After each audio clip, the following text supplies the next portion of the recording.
Imagine the United States cuts Iran off completely. No oil exports, no banking access, no imports, no international trade of any kind. Every economist on the planet says the country collapses within months. The population starves, the government falls, game over.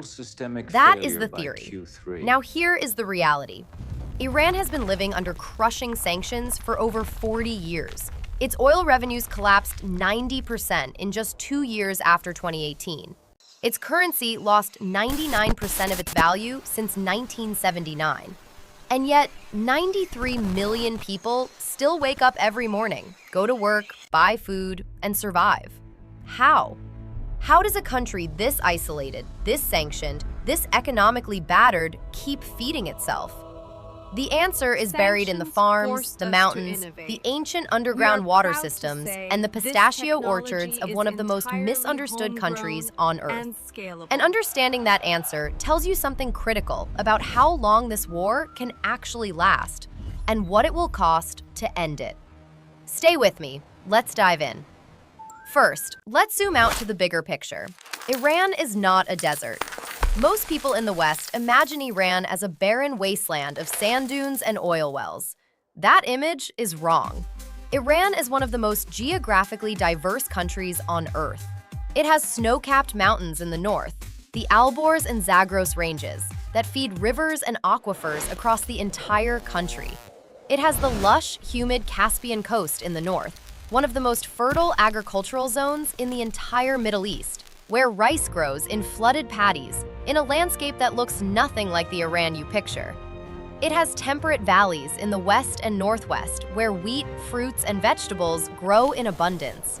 It has the hot southern plains and river deltas where date palms produce millions of tons of dates annually.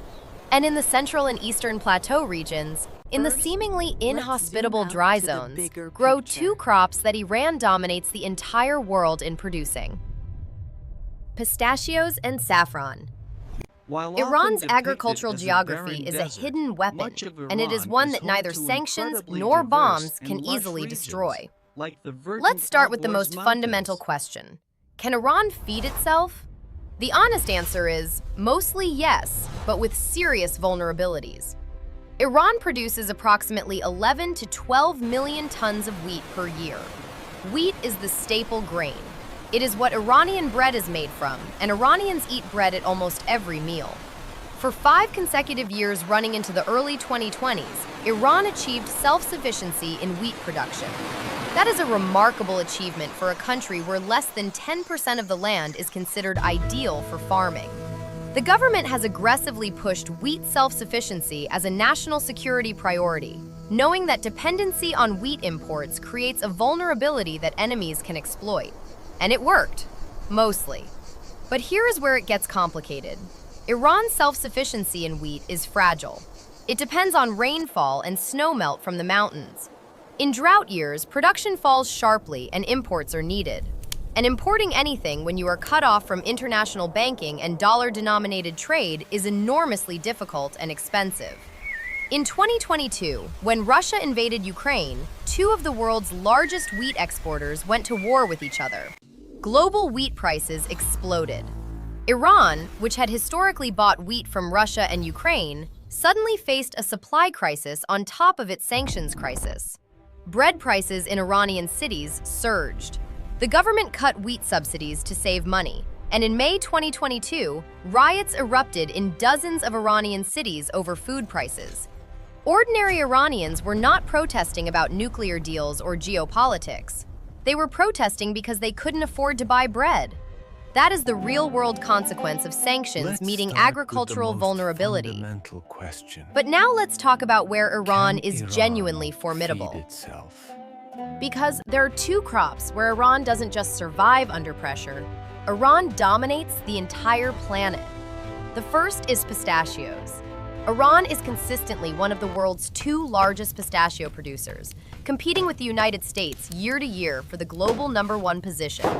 Iranian pistachios, particularly varieties from the Kerman province in south-central Iran, are considered among the finest in the world. The pistachio industry employs hundreds of thousands of Iranian farmers and generates billions of dollars in export revenue. Even under heavy sanctions, Iran manages to export pistachios through third-country intermediaries. The nuts travel through Turkey, the UAE, Iraq, and other regional hubs, often relabeled, and find their way into global markets. This is the shadow economy that sanctions can slow but rarely fully stop. When you eat a pistachio in a European city or a Middle Eastern restaurant, there is a reasonable chance it grew in an Iranian orchard, even if the packaging says otherwise. The second crop is saffron, and this one is truly extraordinary.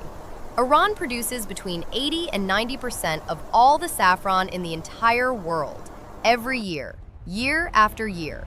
Saffron is the most expensive spice on earth by weight. A single kilogram of Iranian saffron can sell for $3,000 to $5,000 on international markets. Iran produces roughly 300 to 400 tons of saffron annually, primarily in the Khorasan region in the northeast of the country.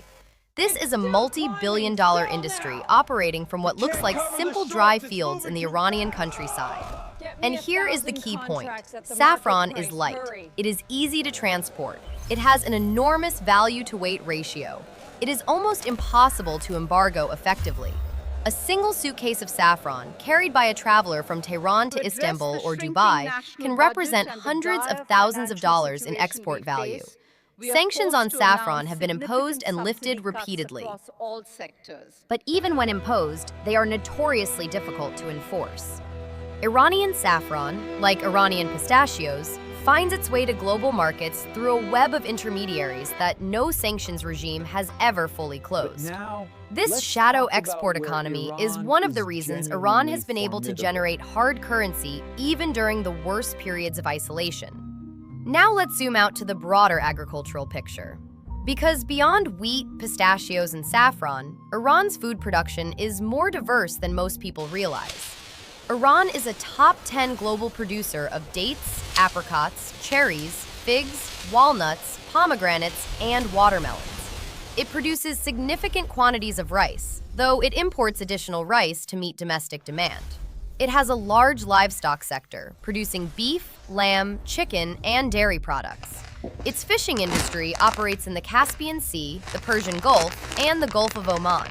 Caviar from the Caspian sturgeon was historically one of Iran's most prestigious exports, though overfishing has severely damaged that industry in recent decades. Iran's total agricultural output makes it roughly 53 to 82% food self-sufficient by different measures and in different years, according to data from the World Food Program and academic research. That means somewhere between 1/5 and 1/2 of Iran's food supply, depending on the year and the measure, depends on imports or is vulnerable to external disruption. That is a real vulnerability, but it is nowhere near the total dependency that sanctions architects sometimes assume. And this is where things change, because the real weapon in Iran's survival toolkit is not a crop, it is water. Specifically, an ancient underground water technology that is one of the greatest engineering achievements in human history: qanats. A qanat is a gently sloping underground tunnel that taps into mountain aquifers and carries water by gravity, sometimes over distances of many miles, to fields and villages in the dry lowlands. No pumps, no electricity, no imported technology. Just gravity, stone, and engineering knowledge that is over 3,000 years old. Iran has approximately 37,000 active qanats, carrying an estimated 8 to 9 billion cubic meters of water per year to agricultural areas that would otherwise be desert. The UNESCO system of Persian qanats was declared a World Heritage Site in 2016. These systems have allowed Iranian agriculture to survive in semi-arid zones for thousands of years. They functioned before the Islamic Republic. They will function after it. No sanction can turn off a qanat. But here's where something important happens.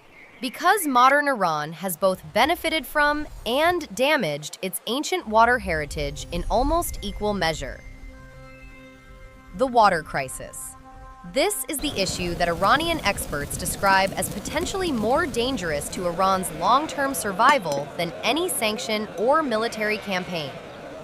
Agriculture consumes approximately 88 to 90% of all the water Iran uses.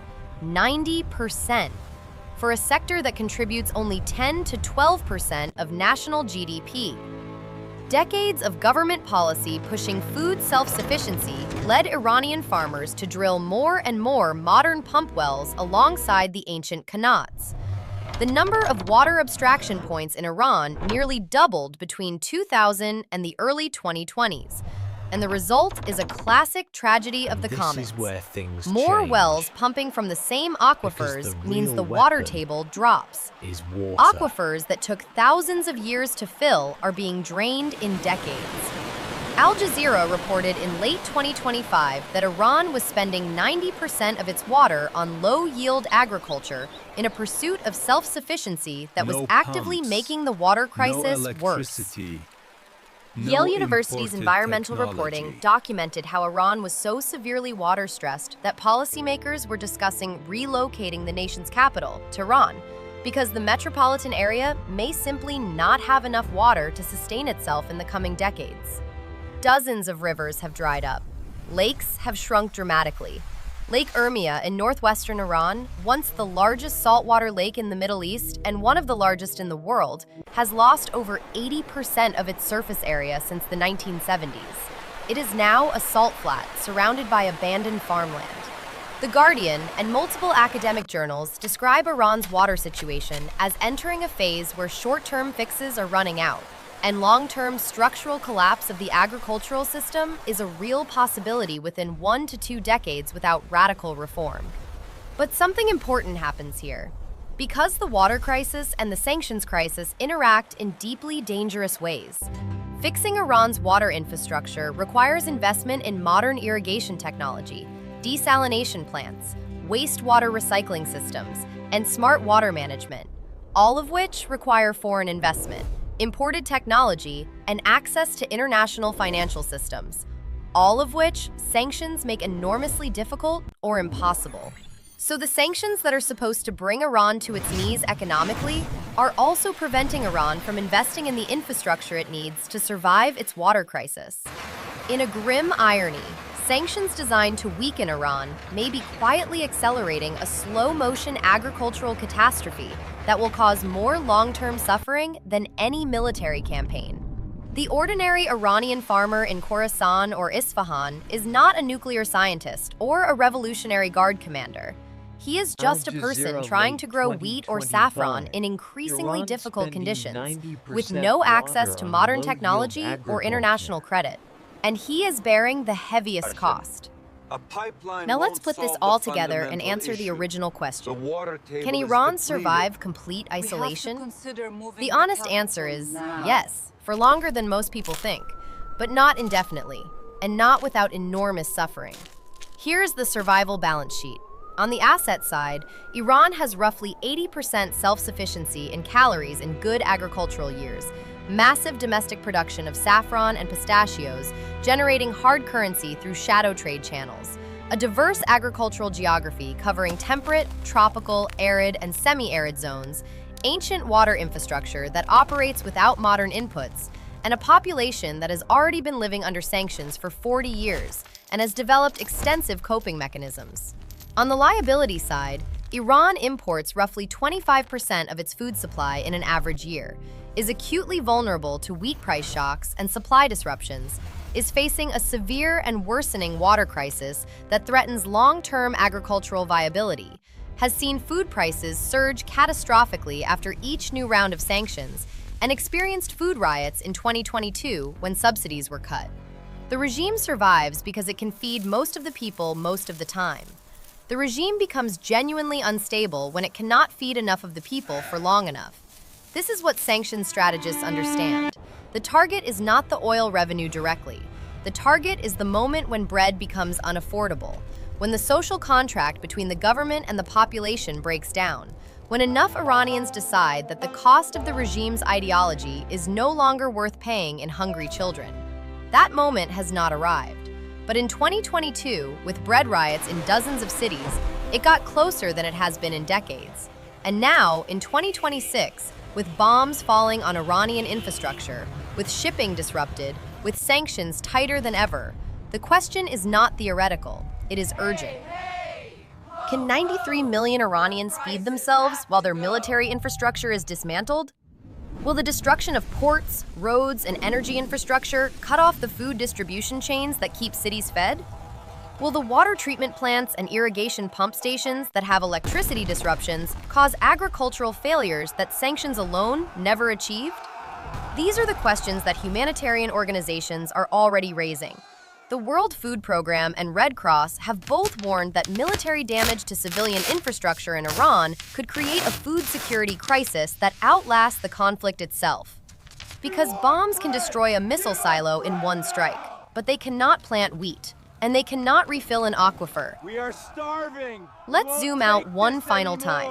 Because the story of Iran's farms, its water, its saffron and pistachios, is not just a story about one country. It is a story about the limits of economic coercion as a tool of foreign policy. Sanctions work best against countries that are deeply integrated into the global economy and dependent on that integration for survival. They work least well against countries with significant domestic food production, informal trade networks, and populations that have already adjusted to decades of hardship. Iran sits somewhere uncomfortable in the middle of that spectrum, vulnerable enough that sanctions cause genuine suffering, resilient enough that they have not, in 40 years, produced the regime change they were designed to achieve. Could this war succeed where 40 years of sanctions failed? Or could the destruction of Iran's infrastructure create a humanitarian crisis that turns global opinion against Washington and strengthens the hardliners rather than weakening them? These are not just moral questions, they are strategic ones. And the answer will determine how long this conflict lasts, how much oil stays off the market, and how high your grocery bill climbs in the months ahead. Drop your answer in the comments below. Do you think Iran can outlast this war economically? Or is this finally the breaking point? Because next video, we are going back to the money. We are going to explain the petrodollar deal, how Iran tried to destroy it, and what that has to do with every dollar in your bank account and every Bitcoin in your wallet. That video is the one that ties everything together. Subscribe, hit the bell, and I will see you there.